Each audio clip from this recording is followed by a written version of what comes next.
Hello everyone, welcome to our channel Parthi Amigos. Sorry I'm a bit late this time doing this video. बहुत सारा काम था this week and I couldn't do because lots of things were going on. So इतना सारा assignment था, इतना सारा काम था. I just couldn't manage the time properly to do a video. But okay, I'm taking some time out this week. Okay, so this time the video that I'm doing, this is about the application package. Title से आप लोगों को पता चल ही गया होगा.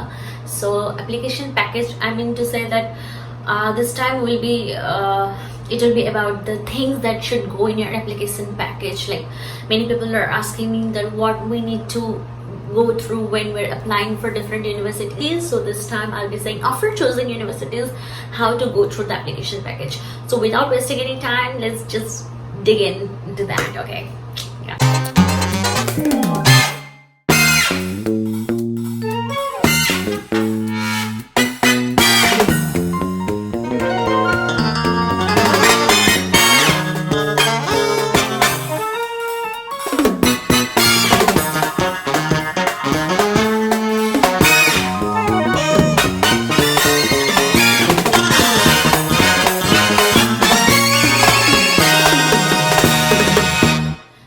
This time also I'll be saying you about the 10 steps or 10 things that can go while you're scrutinizing or preparing your application package, and there will be a one bonus point that is free. Okay.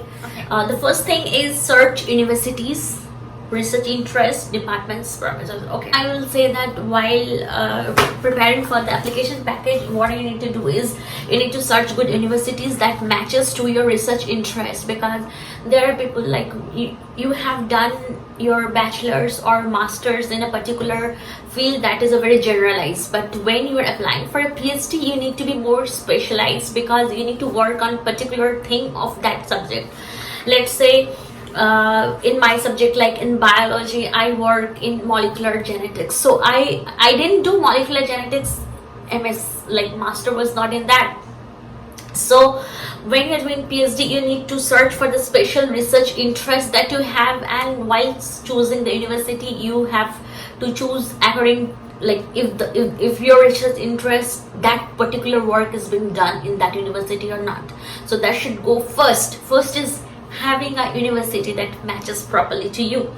The second thing is go through the department thoroughly. Why I say thoroughly? Because while after like your university thing is done, then you need to go to the department, the particular department that you want to focus on, and you need to search in that department what kind of works are going on, what kind of research is going on, what kind of professors they are working on, and you need to do a bit research for the research, because यहाँ से आपकी जो life शुरू होती है, it's all about research. Now coming to my third point is international admission and graduate admission. Yeah, while you are going through an university, so try to look for admission thing. It will say something about the admission kind of thing.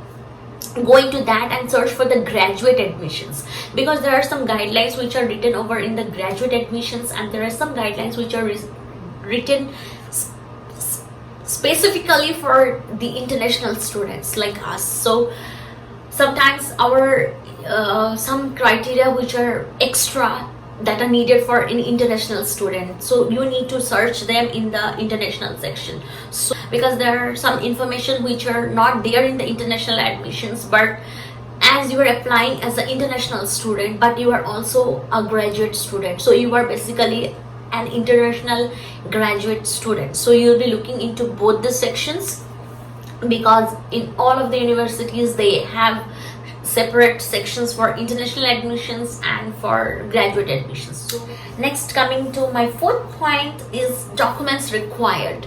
So make a note thing like me, like I do. So make a notebook and try to write the university names that you have like finalized or you are looking into or you are interested in, and then make a point to write the documents that they require. Sometimes they require transcripts, sometimes they don't require transcripts. sometimes they require the IELTS score, sometimes they require the IELTS or TOEFL, or sometimes they require only the TOEFL. So there are a lot of things that they need sometimes, and sometimes they require maybe a research proposal along with your statement of purpose, because SOP is a must thing. I know that is required for like almost all the universities, but also some university they need a research proposal or a research statement kind of thing along with your statement of purpose. Also some university they require a particular kind of resume, the particular kind of CV. So there are a lot of things that they require, and that varies from university to university in some context. So you should go and make a list of university and their documents particularly for that university. Fifth point is something called before and after application documents. It is very important. Why I say this, because some documents they need while you're submitting your application, they need it at that time, and some documents they are okay if you are sending it after you have submitted the application. So for example, let's say in some universities they need the official transcripts to be sent while you are filling up the application. So they need it, so your application is not complete until they receive your official transcripts from your school or university. But in some university they allow you something called like you can submit the application, but after your application, if you are admitted, then only you are required to send the official transcript. So it also varies. Make sure you go through all these points, and if any information is not there, please shoot a mail to them. Mail the graduate coordinator or international admissions, ask your query, get it clear, get it clarified, and write down in your notebook. So be very careful about what is required during the application, what is required within the deadlines, and what is required if you were admitted then. So now coming to my sixth point is deadlines. They are very much oh my god, important, because you need to know when are the deadlines ending. Because if they require certain documents before the deadline, they need it before the deadlines. So you when you're writing in a notebook, make a point that you write about the universities, you write about the documents needed, you write about what are needed before the application, during the application, after the application, after admit.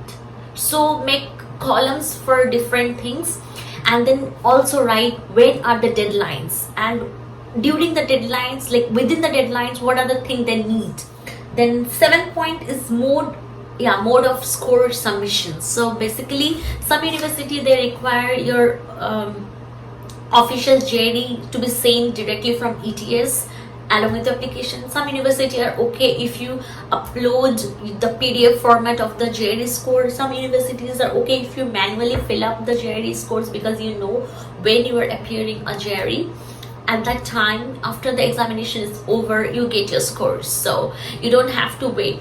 You know your scores, but to get the official thing, you have to wait for like minimum 2 weeks, or within 2 weeks it will come. So they may ask you for just manually putting the scores in the application form.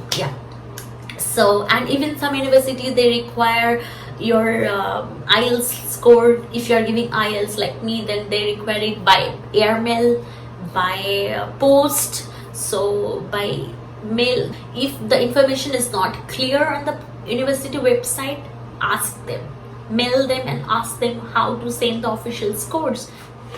Okay, now coming to my eighth point is waiting for the result. So the time when you have completed the application, when you have like properly sorted out with the documentation, you have properly sorted out with your examination scores, everything, now is the time that you are waiting. So this is the period like after your deadlines.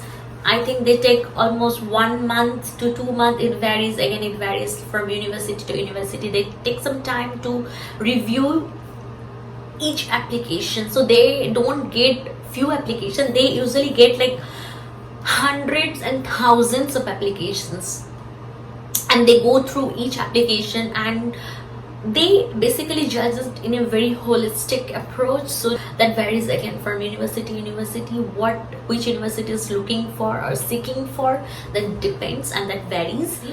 So be patient, because it takes a really very long time when you're waiting for the application results. So be patient and yeah, just don't lose hope. Be patient and be positive at that time. Okay, now 9th point is check with emails. Yeah, check with your emails always, because first they will be like informing you about a result, whether it is an acceptance or a denial. So whatever it is, they will be saying you in emails. So be particular that you don't want to miss any emails. Yeah, do look into your spam folders. Also, they can like ask you for further requirements, or if any documents of yours is missing, or if any document of yours needs more clarification, they may ask you with like via your email. So do check them regularly.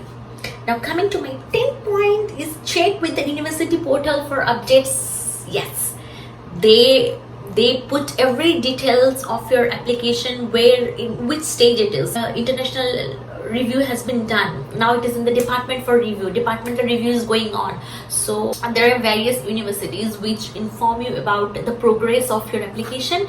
So sometimes a decision is made and they don't email you, rather they put it in their application portal in the website. So constantly keep on checking with that application portal in your waiting time. But I will say, after the deadlines, wait for 15 days or 20 days, then start checking with them. So yes, I am done with all my 10 points. Now I think you guys are clear about the application package. But if anything, any query you need, you can shoot me questions. I got some few query questions this time, so maybe we are going for a live session very soon. I will post it. We'll give you updates. So it will be a basic question answer session like the last time. So I'm getting some few queries. If you want your queries to be answered, watch my videos, post your queries, and if not, then on the live session also you can ask me. So okay, I'll update you. And the bonus point, yes. So the bonus point that I want to add is here is during the waiting period, you can do two things. What I did, you also can do the same thing. Utilize your time in doing something productive that can help you for your future. Like go and enroll in some courses. There are very few short courses like for computer courses are there, or your academic courses are there for 6 months program or something. Go and just enroll in this. Don't just sit idly at home. You know why? It elevates your stress level. You feel more stressed, you feel more anxious. So don't waste your time like that in home. And the second thing that you can do is go for holidays. I did both. So yeah, go with this short trip with your family. Kya pata kal ho na ho.